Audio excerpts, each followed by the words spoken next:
DeepSeek DeepSeek DeepSeek বর্তমানে কিন্তু net দুনিয়াতে সাড়া ফেলেছে ডিপসিক এআই নামে একটি নতুন এআই, যেটা তৈরি করেছে চীনের প্রতিষ্ঠাতারা। এবং এই নতুন এআই আসার পরে শেয়ার বাজারে কিন্তু খুবই একটা ইম্প্যাক্ট ফেলেছে এবং এক্ষেত্রে অনেক গুজব শোনা যাচ্ছে যে শেয়ার বাজার কিন্তু অনেকটাই ডাউন হয়ে গেছে। তো আমি যেটা বলবো, আপনারা ডিপসিক এআই ব্যবহার করবেন না। তো বন্ধুরা, আজকের ভিডিওতে আমরা কথা বলবো এমন একটি এআই টুল সম্পর্কে যেটা নিয়ে সবাই খুবই আগ্রহী। কিন্তু সাবধান, আপনি যদি ডিপসিক এআই ব্যবহার করতে চান তাহলে এই ভিডিওটি অবশ্যই সম্পূর্ণ দেখুন, কারণ এতে এমন কিছু সমস্যা রয়েছে যা আপনার অজানা। আপনি হয়তো ভাবছেন ডিপসিক এআই তো ওপেন এআই এর মতোই শক্তিশালী, তাহলে সমস্যা কোথায়? ঠিক এই কারণেই আমি আপনাকে বলছি একটু অপেক্ষা করুন, কারণ কিছু গোপন তথ্য আজ ফাঁস হতে যাচ্ছে। প্রথমত, তথ্যের সঠিকতা নিয়ে প্রশ্ন।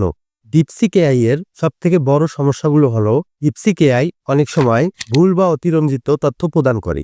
আপনি যদি সঠিক তথ্য চান তাহলে এটি আপনার জন্য নয়, কারণ এটি অনেক সময় এমন ধরনের তথ্য প্রদান করে আপনাকে যে সমস্ত তথ্যকে বলা হয় এআই হ্যালুসিনেশন। উদাহরণস্বরূপ দেখা যায় যে আপনি যখন ডিপসিক এআইকে কোনো জটিল প্রশ্ন করেন, সেক্ষেত্রে ডিপসিক এআই আপনাকে ভুল তথ্য প্রদান করে এবং যে সমস্ত তথ্য বাস্তবের সাথে কিছুতেই মেলে না। বাংলা ভাষার দুর্বলতা। ডিপসিক এআই বাংলা ভাষায় খুব একটা দক্ষ নয়। আপনি যদি বাংলায় কিছু জানতে চান তাহলে হয়তো অদ্ভুত এবং অসংগত উত্তর পাবেন, যেগুলো আপনার কোনো কাজেই লাগবে না এবং ব্যর্থ যাবে আপনার সমস্ত প্রচেষ্টা। যেখানে ওপেন এআই বাংলা ভালোভাবে বুঝতে পারে, সেখানে ডিপসিক এআই অনেক সময় এমন বাক্য বানায় যেটা একদমই স্বাভাবিক নয়। 3 নম্বরে রয়েছে নিরাপত্তা ঝুঁকি।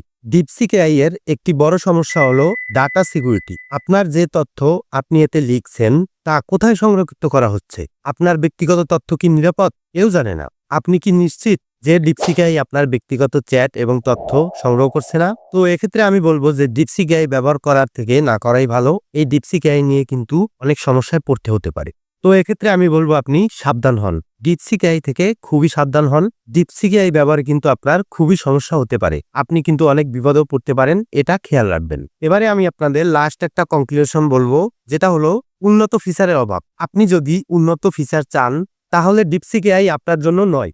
এতে ওপেনএআইয়ের মতো শক্তিশালী ডাটা মডেল নেই, যা সত্যি হতাশজনক। তো আমি বলবো আপনারা ডিপসিক এআই ব্যবহার থেকে দূরে থাকুন। তো তাহলে সমাধান কি? হ্যাঁ ভাই, সমাধান অবশ্যই আছে। তো সমাধান হিসেবে আমি আপনাদের জন্য 4টা এআই মডেল বেছে রেখেছি।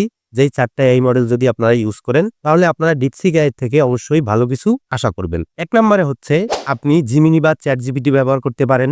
2 নম্বরে হচ্ছে গুগল বার্ড, এখনো ভালো অপশন হতে পারে। 3 নম্বরে হচ্ছে মাইক্রোসফটের কোপাইলট। এবং সর্বশেষ আমি বলবো এআই ব্যবহার করার আগে আপনি যাচাই করুন যে এআইটা কি সঠিক কিনা, যে এআইতে আপনি তথ্য দিচ্ছেন সেই এআইটা কি ভালোভাবে অপটিমাইজ কিনা। তো এসব বিষয় আগে জেনে তারপরেই আপনি কিছু একটা করুন। তো পরিশেষে আমি বলবো যে আপনার মূল্যবান সময়টিকে নষ্ট না করে আপনি ডিপসিক এআই ব্যবহার করা থেকে দূরে থাকুন। তো বন্ধুরা, আজকের ভিডিওটা এ পর্যন্তই। ভিডিওটা ভালো লাগে থাকলে অবশ্যই লাইক কমেন্ট শেয়ার করবেন এবং যারা ইউটিউব থেকে দেখছেন অবশ্যই এসএল টেকনোলজি ইউটিউব চ্যানেলটি সাবস্ক্রাইব করে বেল আইকনে হিট করবেন। তো আজকের মতো আমি সৌরভ এখানেই বিদায় নিচ্ছি। সবাই ভালো থাকবেন, সুস্থ থাকবেন।